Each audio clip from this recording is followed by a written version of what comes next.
Hey, where's your cane, Tiny Tim? Yeah, it's really too soon to make any diagnosis. Let's just say you're a little boy. Do you believe we can do this? Yes, I believe we can do this! Pepper, Flynt, Busbee, it's time to go to bed. There's a quiet kind of story that doesn't announce itself with spectacle or overwhelming intensity, but instead unfolds gently, almost like a whispered prayer carried across time. And that's exactly the emotional register that Little Boy chooses to live in. Set against the vast and devastating backdrop of World War II, the film doesn't try to retell history through grand battles or political strategies, but instead narrows its gaze to something far more intimate and profoundly human, the unbreakable bond between a father and his son, and the quiet, almost magical belief that love alone can reshape reality. At the center of this story is Flynt Busbee, a 7-year-old boy whose small stature gives him the nickname Little Boy, a name that echoes both affection and vulnerability. Pepper exists in a world where he is constantly underestimated, dismissed by his peers, and often overlooked by those who fail to see the depth within him. Yet, despite his physical limitations, his inner world is vast, filled with imagination, hope, and a belief system that doesn't quite adhere to the rigid logic of adulthood. His relationship with his father, James Busbee, becomes the emotional anchor of his life, a bond so strong that it feels almost sacred, like a shared language spoken only between them. James isn't just a father, he's Pepper's hero, his protector, his companion in small adventures that transform ordinary days into something extraordinary. Together they perform magic tricks, not just as entertainment, but as a metaphor for belief itself, the idea that what seems impossible can become real if you trust deeply enough. These moments of shared wonder become the foundation upon which Pepper builds his understanding of the world, a world where faith and love aren't abstract ideas, but tangible forces capable of moving mountains. When war arrives, it doesn't burst into Pepper's life with explosions or chaos, but rather with a quiet, devastating shift. One is drafted, leaving behind the safety and warmth of home for a battlefield that Pepper can't fully comprehend. The departure is not just physical, it creates an emotional void that transforms Pepper's entire existence. Suddenly, the world feels larger, colder, and far less certain. The absence of his father isn't just a missing presence, it's a fracture in the very structure of his reality. Pepper's response to this loss isn't rooted in despair alone, it evolves into a mission, a deeply personal quest that blends innocence with determination. He becomes convinced that he can bring his father home by ending the war itself. To an adult, this might seem like a child's fantasy, an impossible ambition detached from reality, but within Pepper's perspective, it's entirely logical. If belief can make magic happen, then perhaps belief, when strong enough, can stop a war. This is where the film begins to explore its most compelling thematic territory, the intersection between faith, action, and moral responsibility. Pepper encounters Father Oliver, portrayed by Tom Wilkinson, who introduces him to the concept of faith not as passive hope, but as something that requires tangible action. Pepper is given a list of tasks, a kind of spiritual roadmap designed to test and strengthen his belief. These acts are not grand gestures, but small, deliberate choices that challenge Pepper to look beyond himself and engage with the world in a more meaningful way. One of the most significant of these tasks involves his relationship with Hashimoto, a Japanese-American man living in the town, portrayed by Kari Hiroyuki Takawa. In the context of World War II, Hashimoto becomes a target of suspicion and prejudice, representing the fear and misunderstanding that often accompany times of conflict. For Pepper, befriending him is not just difficult, it's transformative. It forces him to confront the biases that have been subtly ingrained in him and to reconcile his personal mission with a broader understanding of compassion and empathy.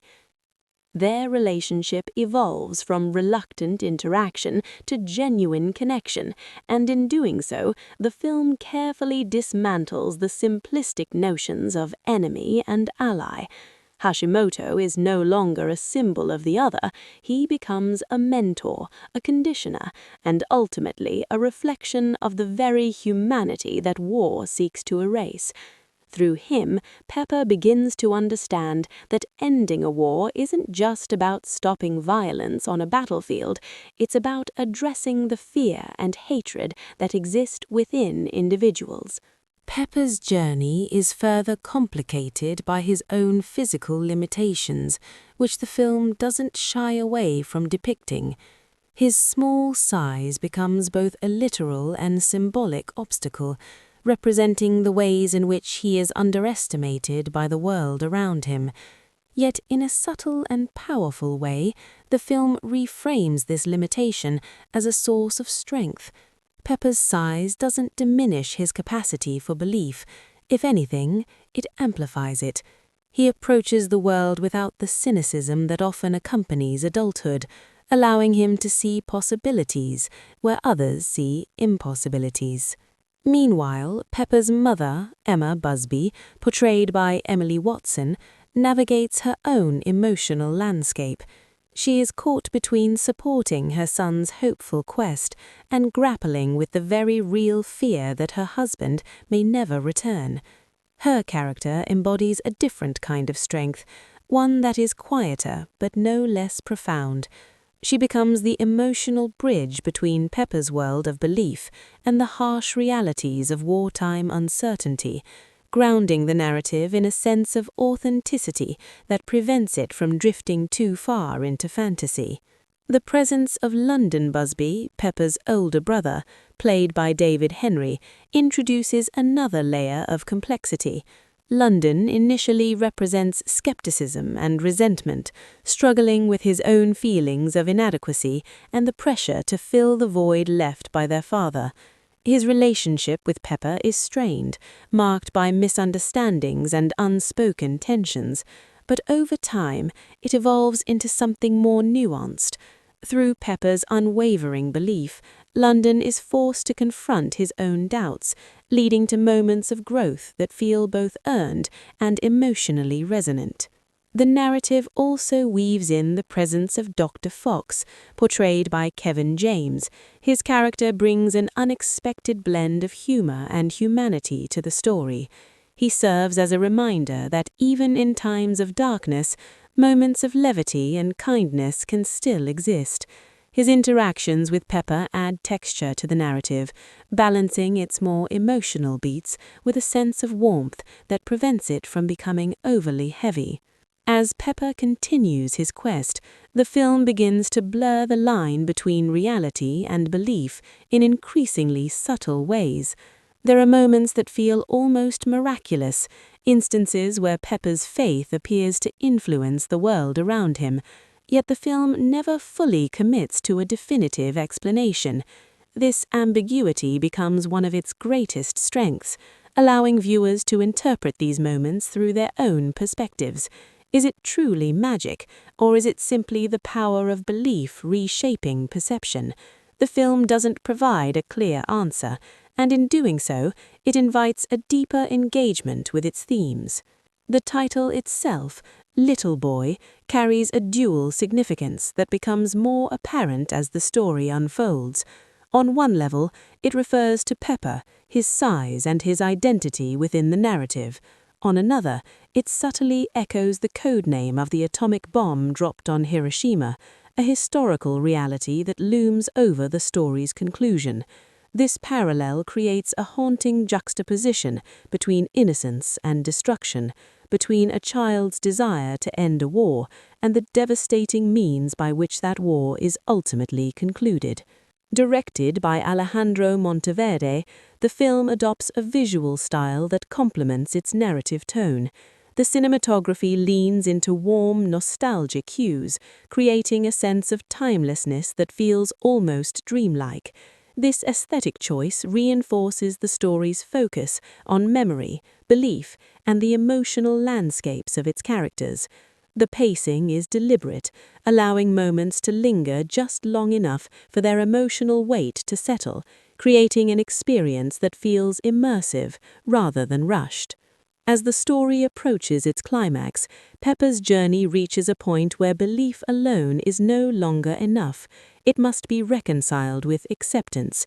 The reality of war, with all its unpredictability and loss, becomes impossible to ignore. Yet even in this confrontation with truth, the film refuses to abandon its central message. Instead, it reframes belief not as a tool for controlling outcomes, but as a means of finding meaning within them. The emotional resolution of the story is both poignant and layered, avoiding simplistic conclusions in favor of something more reflective. Pepper's understanding of faith evolves, shifting from a desire to change the world to an ability to navigate it with compassion and resilience. His journey doesn't end with a miraculous victory, but with a deeper awareness of what it means to love, to hope, and to endure. In the end, Little Boy becomes less about the literal goal of ending a war and more about the internal transformation of a child who dares to believe in something greater than himself. It's a story that challenges the audience to reconsider the nature of faith, the impact of small actions, and the enduring power of human connection. It doesn't rely on grand spectacle or dramatic twists to make its point. Instead, it trusts in the quiet strength of its narrative, allowing its themes to unfold with a sense of sincerity that feels increasingly rare. What lingers after the final moments is not just the memory of Pepper's journey, but the questions it leaves behind. What does it mean to truly believe in something? How do we reconcile hope with reality? And perhaps most importantly, can the smallest acts of kindness and courage ripple outwards in ways we can't fully comprehend? These are the questions that the film gently places in the viewer's mind, not demanding answers, but inviting reflection. And in that reflection, the story finds its lasting impact, not as a tale confined to a specific time or place, but as a universal exploration of love, faith, and the quiet, enduring magic that exists within the human spirit.